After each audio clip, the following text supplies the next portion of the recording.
La différence avec une personne qui va réussir, qui va être positive, ça va être sa manière de gérer le rejet.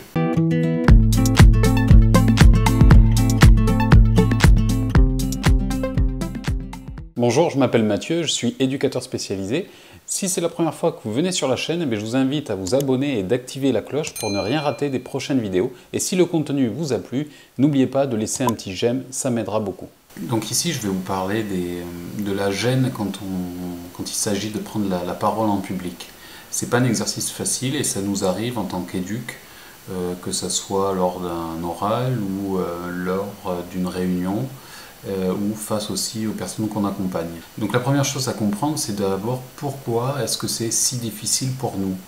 La difficulté, elle est toujours multifactorielle en fait, elle vient de plusieurs raisons et c'est pour ça que c'est difficile en fait de s'améliorer parce qu'en fait il faut agir sur plusieurs plans à la fois. Et ça c'est propre à chacun, donc du coup on ne peut pas faire de recette magique puisqu'il va falloir d'abord comprendre les causes chez vous pour après, entre guillemets, les traiter.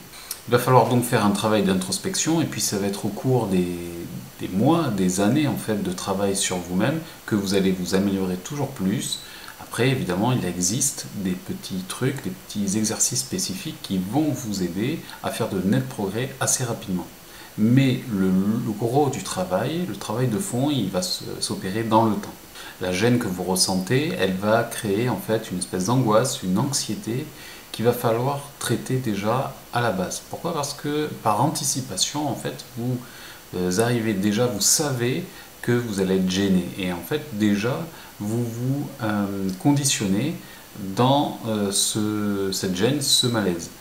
Une des solutions, c'est de trouver une technique respiratoire. Si vous avez un petit rituel de respiration, que ce soit de méditation ou quelque chose, ça pourra vous aider. Vous avez le yoga, vous avez le sport, ou tout simplement, vous pouvez aussi prendre un temps pour vous isoler.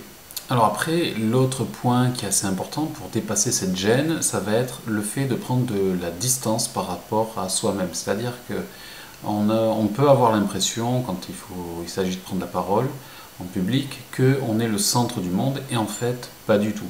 Il faut arriver à comprendre que chaque personne en fait est concentrée sur elle-même. Tout le monde ne vous regarde pas du tout.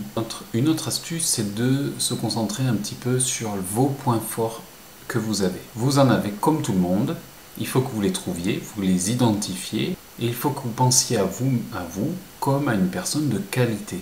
Il va falloir gonfler votre confiance en vous.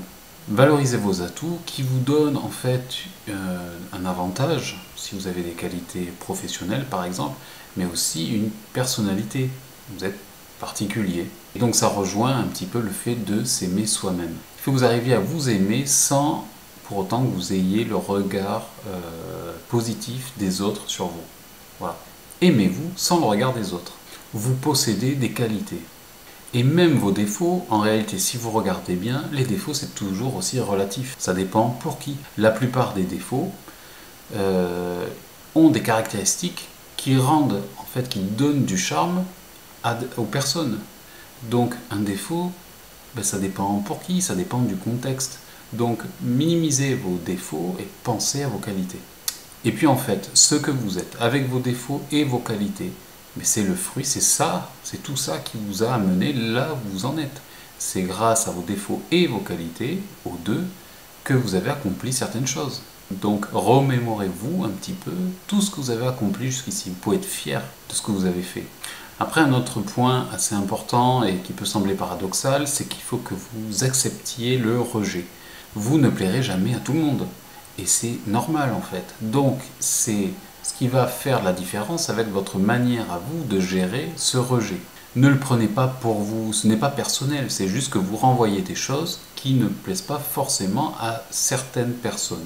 Ce rejet-là, il faut arriver à le prendre déjà comme quelque chose, un phénomène normal, qui est inévitable, et prenez-le comme une expérience. Il ne faut pas s'apitoyer sur son sort parce que quelqu'un nous a dit du mal de nous, ou en fait nous boude, ou n'adhère pas à ce qu'on dit. La différence avec une personne qui va réussir, qui va être positive, ça va être sa manière de gérer le rejet. Une autre chose importante, c'est le fait de se concentrer sur les autres. Quand on cherche vraiment, en fait, les personnes ne se disent pas forcément des choses négatives à notre sujet, elles nous voient en fait tout simplement d'une manière banale et normale. mais ça peut être notre interprétation personnelle, nos filtres, qui vont nous faire penser quelque chose de ou négatif ou positif. Mais en fait ça, c'est pas vraiment très objectif. Donc pensez, essayez de vous rappeler, de vous dire que les personnes en fait autour de nous, elles nous voient comme une autre personne tout à fait normale. Pour tout ce que je viens de dire, je vous rappellerai juste voilà, qu'il faut être patient. C'est la première des qualités qu'il vous faut pour vous avancer et progresser dans votre aisance en public. Vous aurez des hauts et des bas, c'est tout à fait normal. Pour faire des progrès, agissez de manière progressive. Fixez-vous de tout petits objectifs. Il vaut mieux réussir de petits objectifs que de s'en fixer un trop grand et d'échouer. Vous avez besoin d'améliorer votre confiance en vous. Donc, il vaut mieux avoir une succession de petits succès. Et si vous n'y arrivez pas, soyez indulgent avec vous-même. Apprenez à vous connaître et vous verrez que vous ferez des progrès. N'oubliez pas que si vous avez besoin d'une aide efficace pour atteindre un but précis, vous avez en description en lien quelque chose qui pourra vous aider.